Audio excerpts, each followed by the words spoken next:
दोलखाको प्रसिद्ध कालिन्चोक भगवतीको दर्शन गराइरहेका छौँ। अबको क्रममा हामी यहाँ समितिका सदस्यसँग केही कुराकानी गर्न चाहन्छौँ भगवतीको बारेमा। नमस्कार। नमस्कार। हजुरलाई कार्यक्रममा स्वागत छ। हजुर धन्यवाद। परिचय दिनुहोला। मेरो नाम सागर तामाङ, दोलखा जिल्ला कालिन्चोक गाउँपालिका वार्ड नम्बर 1 चाहिँ कालिन्चोक। म चाहिँ यो भगवतीको बारेमा अलिकति जानकारी लिऊँ न। यहाँको चाहिँ हामीले भन्दा नि हाम्रो जुजुबाजेदेखि नै हाम्रो यो मन्दिर प्रकट सृष्टि भएकोदेखि नै हाम्रो चाहिँ के छ भने यहाँको कसरी सृष्टि भएको भन्ने विषयमा चाहिँ जुन एउटा भेडा गोठालो चाहिँ यता भेडा खर्ची भन्ने ठाउँ छ, त्यो भेडा खर्कामा त्यहाँ भेडा पालिरहँदाखेरि उसको चाहिँ भेडा जहिले पनि हराइरहने भएको हुनाले दिन प्रतिदिन खोज्दा खोजीकार्य धेरै गर्दाखेरि परबाट भेडा यहाँ डाँडामा देखिने, तर यहाँ भेडा लिन आउँदाखेरि यहाँ भेडा नहुने।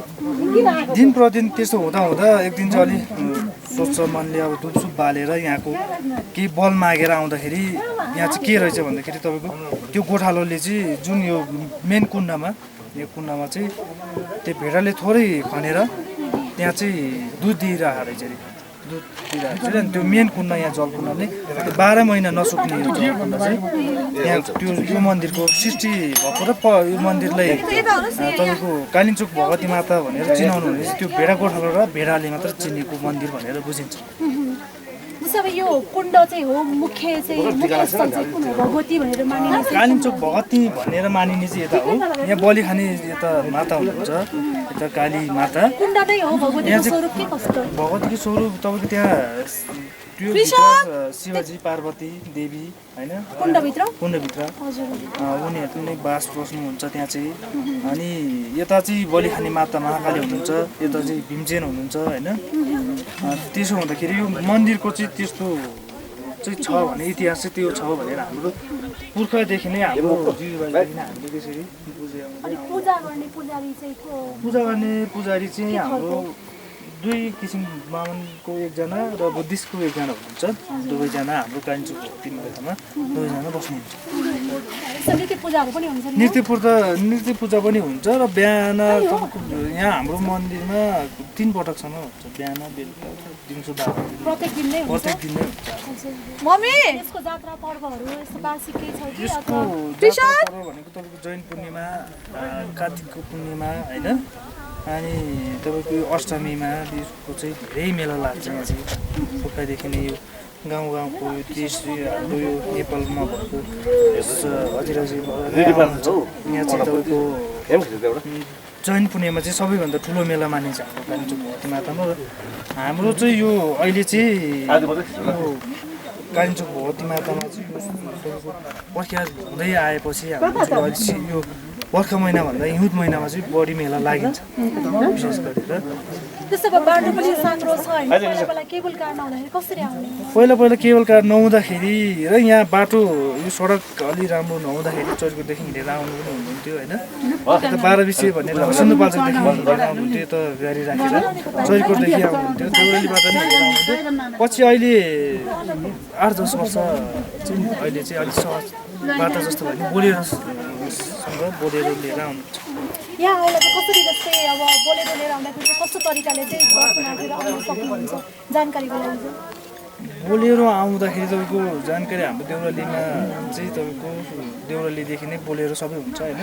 त्यहाँ चाहिँ अब गाडी नआउन सक्नेहरूलाई चाहिँ त्यहीँ रिजर्भ गरेर आउने हो होइन। अब तपाईँको उहाँहरूको गाडी नै आउन सकिन्छ भने गाडी नै यहीँ आउन सक्नुहुन्छ।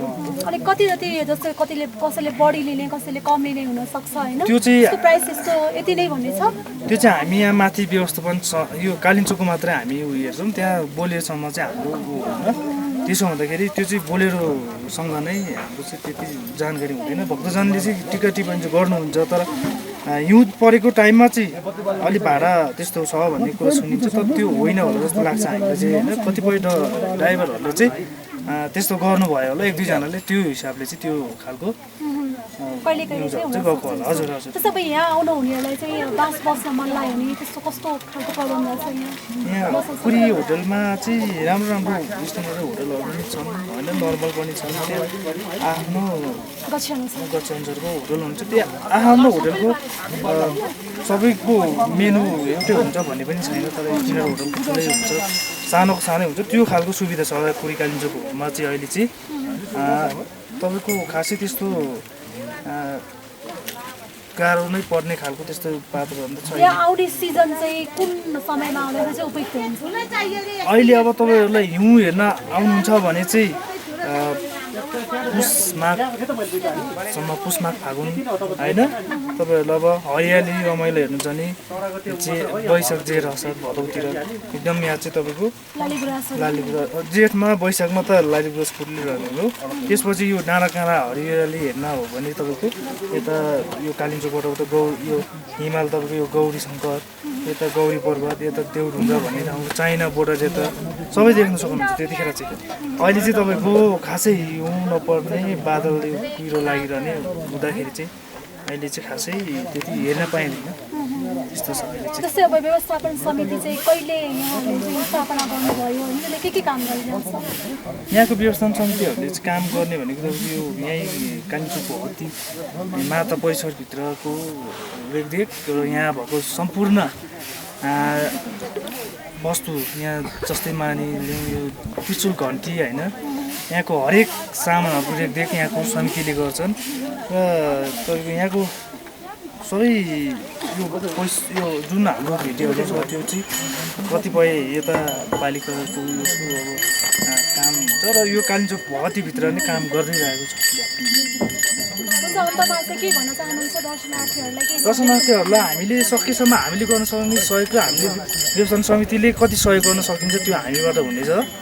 त्यस्तो बोलेर त्यस्तो यो कालिम्पोङ कुरी होटलमा त्यस्तो आइहाल्यो भने तपाईँहरूले सम्पर्क गर्न सक्नुहुन्छ। सम्पर्क नम्बर पनि त्यहाँ बोर्डमा छ। कुरी भन्दा उतापट्टि कालिम्पोङ यो बङ्गला डाँडा भन्छ, त्यो बुकिनी डाँडा, त्यो बुकिनी डाँडामा छ, त्यहाँ पनि सम्पर्क गर्न सक्नुहुन्छ। यहाँ हाम्रो चौकी छ, त्यसमा सम्पर्क गरेर तपाईँहरूलाई सहयोग पुर्याउन सक्ने खालको वातावरण हामी समिति कुरी होटल व्यवसाय सङ्घ सम्पूर्णले हामीले गर्न सक्ने सहयोग गर्न सक्नुहुन्छ।